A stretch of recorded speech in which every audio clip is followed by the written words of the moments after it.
ಸಿದ್ದರಾಮಯ್ಯ ಮತ್ತು ಬೆದರಿಕೆ ಕರೆಗಳು ಬರ್ತಿದೆ ಅಂತ ಹೇಳ್ತಾರೆ ಸರ್. ಸಿದ್ದರಾಮಯ್ಯ ಮುಖ್ಯಮಂತ್ರಿಗಳೇ ಹಂಗೆ ಹೇಳ್ಬೇಕಾದ್ರೆ ಅನ್ಫಾರ್ಚುನೇಟ್ ಅಂತ ನಾನು ಹೇಳ್ಬೇಕಾಯ್ತದೆ.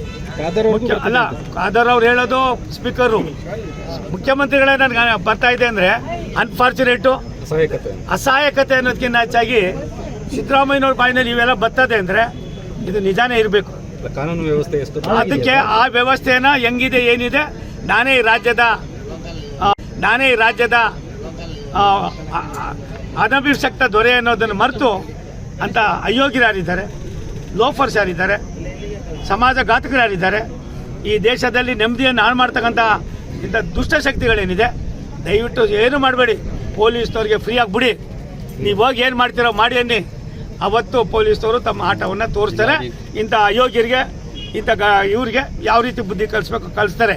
ಏನು ಮಾಡಿದ್ರು ರಾಷ್ಟ್ರದ ಪ್ರಧಾನಿಗಳು, ರಾಷ್ಟ್ರದ ಗೃಹ ಮಂತ್ರಿಗಳು, 3 ಸೈನಿಕರಿಗೂ ಕೂಡ ನೀವು ಫ್ರೀ ಆ್ಯಡ್ ಕೊಟ್ಟರು ಅಂತ ಸಿದ್ದರಾಮಯ್ಯ ಸಾಹೇಬ್ರೆ, ತಾವು ನನಗೆ ಬೆದರಿಕೆ ಬರ್ತದೆ ಅಂತ ಹೇಳ್ತೀರಿ, ನನಗೆಲ್ಲ ಒಂದು ಕಡೆ ನೋವಾಯ್ತದೆ. ಈ ನೋವನ್ನಾದರೂ ನೀವೆಲ್ಲ ಒಂದು ಕಡೆ ಬಗೆಹರಿಸಬೇಕಾದ್ರೆ ಇಂಥ ಇವರನ್ನು ದಯವಿಟ್ಟು ನೀವು ಯಾವ ರೀತಿ ಕೊಡ್ತೀರೋ ಕೊಟ್ಬಿಡಿ. ಇಲ್ಲರೆ ಭಾರತ ಸರ್ಕಾರಕ್ಕೆ ಇಲ್ವಾ, ಈ ಸೆಕೆಂಡ್ನಿಂದ ಕಾರ್ಯೋನ್ಮುಖರಾಗಿ ಇವರನ್ನು ಕೇವಲ ಬಂಧಿಸೋದಲ್ಲ, ನಾನೇನೋ ಮಾಡಿದ್ದೀನಲ್ಲ, ಯಾವ್ಯಾವ ರೀತಿ ಇಂಥ ಸಮಾಜಘಾತಕ ಶಕ್ತಿಗಳಿದ್ದಾರೆ ಇವ್ರನ್ನೆಲ್ಲ ಕಂಪ್ಲೀಟಾಗಿ ಅವ್ರು ಕೊನೆ ಆಡೋದಕ್ಕೆ ಏನೇನು ಬೇಕೋ ಆ ಕೆಲಸವನ್ನು ಮಾಡಿ. ಜಿಲ್ಲಾಧಿಕಾರಿ ಕಚೇರಿಗಳು